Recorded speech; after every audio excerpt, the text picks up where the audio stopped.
dara nga xam. waaye boo nampee. meew moo xam ne du nam wax ju baax. waaw boo génnee boo waxee waxi bëy. njaaxum nga. waxi bëy mooy wax ju bëri te kenn xamul lu muy tekki. déedéet. réew mi nag fii nu toll. bu nuy def ku ëpp nit ñu fal la. ku ëpp nit ñu jox la cër.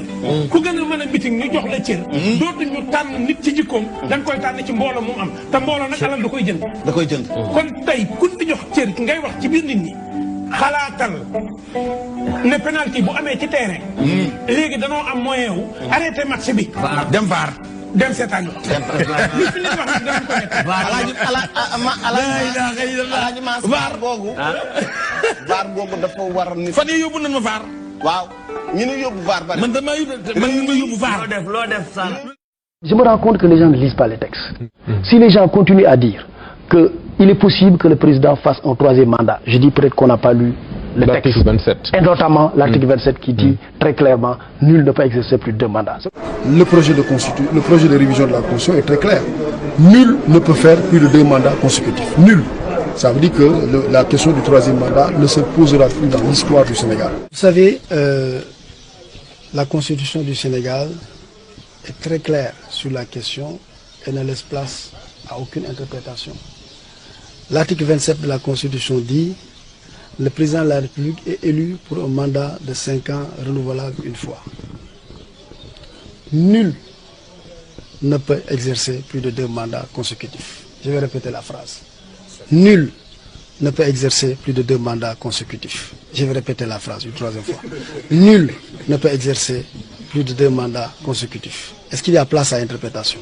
Vous pensez vraiment que le Conseil constitutionnel ne va pas émettre le même avis que sur le cas Abdoulaye Wade en 2011? Du tout, parce que là, on vise la personne encore une fois. On se pose la question, qui est Macky Sall, président de la République en 2012?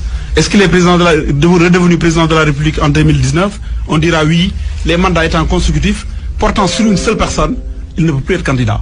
C'est très très clair. Lors de son interview du 31 décembre, il l'a réaffirmé. Nul ne peut faire 2 mandats consécutifs. La Constitution est claire. Donc il n'y a pas de débat en la matière.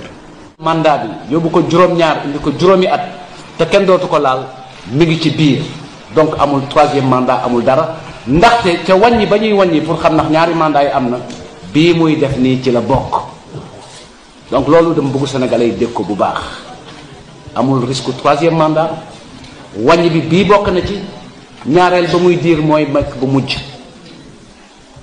donc loolu war nañ ko dégg. Président de la République dafa lancé appel au dialogue ci appel boobu mu am rôle bu ñu ci war a jouer loolu moo waraloon bi ñu ñëwee ñu ne li ñu bëgg mooy waxtaan ak parti politique yëpp waxtaan ak acteurs yëpp waxtaan ak société civile. moo taxoon ma bëggoon très rapidement ñu engagé waxtaan boobu pour ñu tourner page u conflit électoral. constitution bees bi dañ cee tënk ne président ñaari mandat la am droit donc loolu lañ jàpp. Maintenant bon intellectuels yi nag surtout professeurs yi léeg-léeg ñu bëgg ay débat di wax peut-être seen conviction la aussi mais bon en tout cas li ñu jàpp daal mooy fii ñu toll président Macky Sall xalaatu def 3e mandat wala sax di ko biri. seen doole la vérité. fexe leen ba dëgg rek nekk seen doole. fexe leen ba bu leen yab seen askan. xam leen ne benn patron rek la ñu am mooy le peuple sénégalais. seen patron tuddul Sidy Lamine Niass tuddul keneen c'est le peuple sénégalais c'est lui qui vous paye. mooy ki leen di jëmale kanam. peuple boobu nag mënu leen koo nax gënu leen ko muus dàqu leen koo jàng ëpp leen ko information bu ngeen toppee ci yoon wi nga xam ne mooy la ligne des masses vous allez le trouver avec vous waxtu bu ngeen